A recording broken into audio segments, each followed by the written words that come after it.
I think when people think about alcohol, they do not think about the Middle East. What I'm trying to do is bring that connection back and remind people that there is a very rich history that goes back thousands of years to the region. I brew beer that is inspired and influenced by the flavors of the Middle East.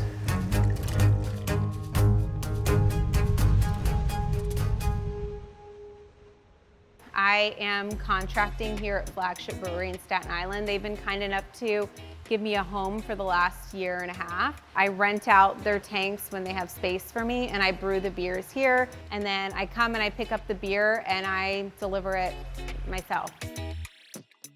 Today we're brewing a Sumac Goza, which is a sour, kettle soured beer. This is the mill. And this is where we bring all the grain so that we can break it down and expose the starch. The base of all beer is barley. And so that's going to be the majority of what we're working with today.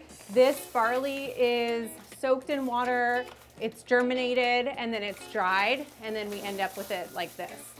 One of the earliest chemical evidence of barley beer making is tied to the Zagros Mountains of Iran. I think that there's a big misconception now because of the regime that is in place and because alcohol is outlawed in many countries within that region.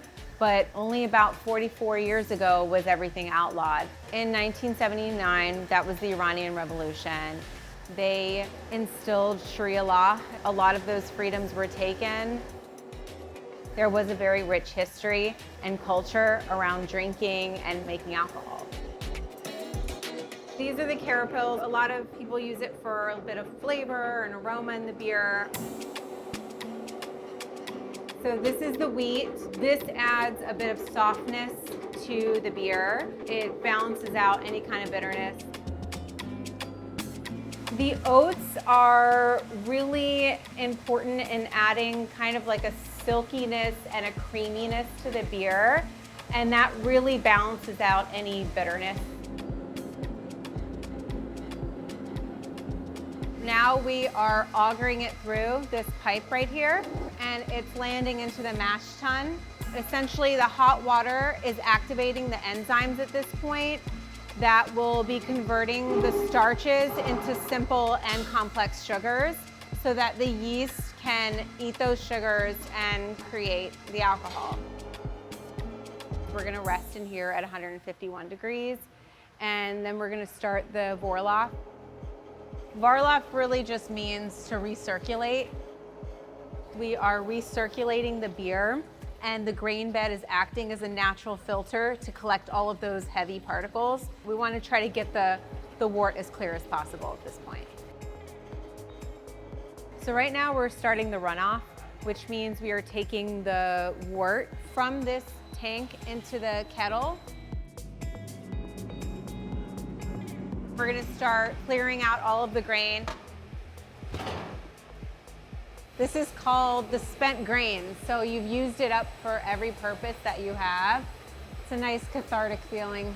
They've done their job. Growing up, I heard about my grandfather brewing beer in their garden in Shiraz, Iran, where they're from. He passed away when I was really young. My grandmother later made a passing comment of like, oh, I wish I had the taste of his beer. I started to do a little research and figured, let me try and make some beer. Bought a kettle and some buckets and really started from there. And it was heavily based on flavor memory of family trying the beer and giving me feedback. They do feel a connection between what I'm doing, what he did, but also a connection to Iran. And their dream is that I am able to brew this beer one day in a free Iran. Mostly what we do is clean, for sure. Sometimes there are local farmers that come through and they will use the grain for animal feed. Some people use it in breads. Otherwise, it goes into the compost. We are now trying to lower the temperature of that beer and get it ready for the lactobacillus. which is the bacteria that we're going to introduce in order to sour this beer. We have it run through a heat exchanger, and it's recirculating over and over again until we get to that temperature. Our wort has reached a temperature of right around 90 degrees. So we have the perfect environment to go ahead and pitch the lactobacillus. This is going to sanitize it. We want to make sure that we're not introducing any foreign organisms into this. It's going to start eating up the sugars. It's going to get us that tart flavor that we're looking for in a more efficient amount of time than it typically would, which can be months to years. So at this point, we're just going to start pumping in some CO2 in there, create a blanket, and that prevents any kind of oxygen exposure. We have a less chance of any kind of contamination. We're going to wait about 24 hours. We'll come in the morning, and we're going to check the pH and see if it's where we want it to be.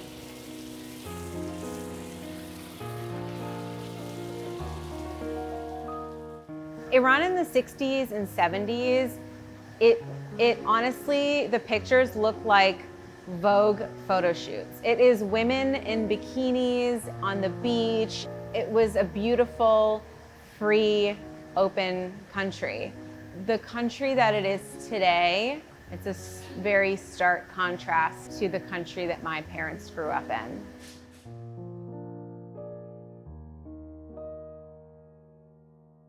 It's now been a little over 24 hours that the lactobacillus has been working to sour this beer. So I'm going to go ahead and check the pH now. pH stands for the potential of hydrogen. The majority of beers that we drink today are between 4 and 5 pH. This is going to be lower because we're intentionally lowering the pH because it is a sour beer. So it's going to be more in like the 3 to 3.5 range for this beer. So at this point, we're ready to start the boil. We want to go ahead and kill the lactobacillus, make sure it's not souring anymore. We're going to have it boil for about an hour, and that's when we're going to start adding in our sumac and blue salt. All right, so I have some of the ingredients that we're going to be using in this beer and also a few others. We have this sumac, and this actually comes from Turkey.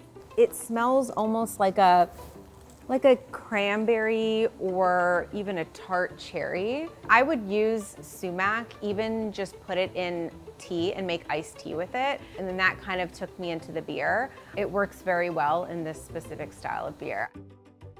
This is blue salt that comes directly from Iran. The region that it comes from is called Semnan, but I did purchase it through a third party in Sweden. It's mined in limited quantities in Semnan every year. The mineral sylvanite is what makes it blue. A lot of people in the Middle East and in certain regions of the world will put a pinch of salt in their beer before they drink it. So that's where the idea came from, to just put salt directly into the boil and see how that affects the beer.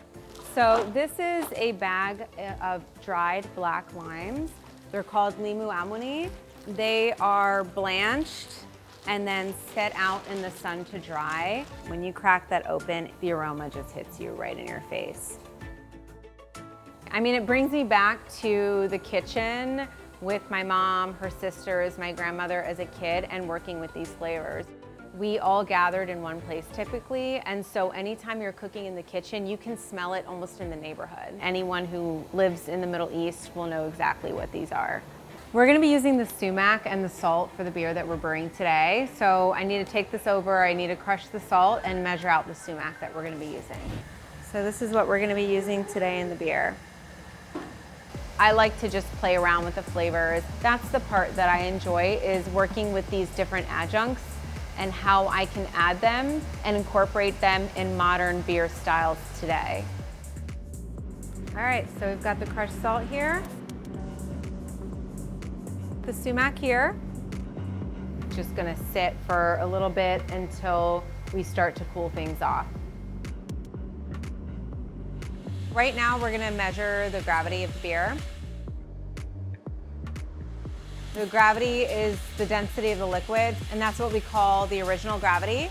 After fermentation takes place, We're gonna take the final gravity, and using those two numbers, we can calculate the alcohol content in the beer. So it's essentially now moving over through a heat exchanger into one of our fermenters here. This is the yeast that we're gonna be pitching into the fermenter. This is what is going to eat up all of the sugars that we created up until this point. I'm going to be doing what's called dry hopping, which is adding the hops into the fermenter. They do impart more of the aroma and the flavor versus the bitterness. These are the sour cherries that are going to be going into the beer. Once the yeast has slowed down a bit and has done the majority of its job, we're going to add in hundreds and hundreds of pounds of these sour cherries. There are two main styles of beer. It's an ale or a lager. In a lager, it's bottom fermenting yeast, and in the ale, it's top fermenting. Different styles like an IPA, a Goza, a wit beer, all of those are gonna fall under the ale category. So the beer has moved from the fermenter to the bright tank. We're adding the carbonation, the CO2, the bubbles to it, and that really brightens up the beer. It makes it more pleasurable to drink, and it can also really express the different aromas that are in the beer more clearly. This is always the most exciting part because there's so many components to getting to this point, and this is the fun day. We get to can the beer, we get to drink, and it's an enjoyable day for everybody at the brewery.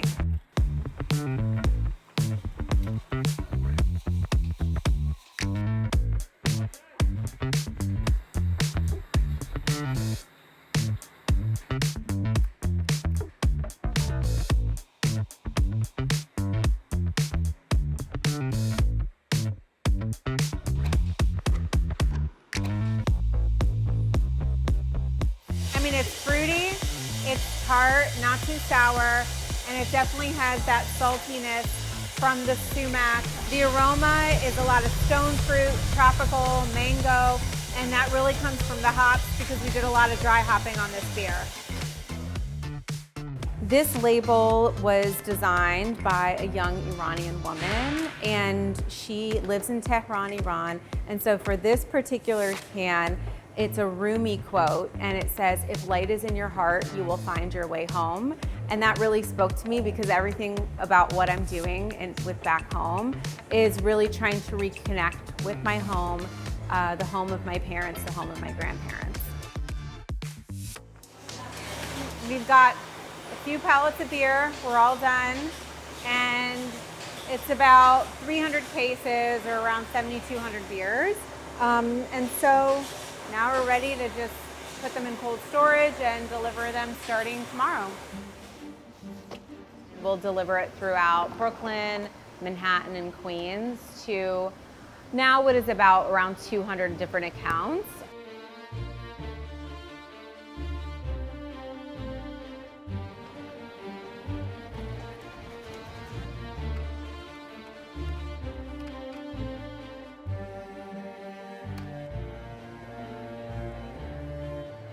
This is a beer that I intentionally made to go very well with food because that's what I do, is we eat and we drink.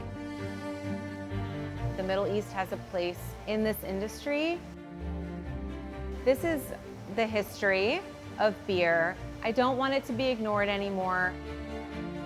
It's now been almost a year where there has been a woman-led revolution going on in Iran, and that's what they are fighting for every day, is just an opportunity to live their lives freely. Maybe one day I can make beer in the country where it originated.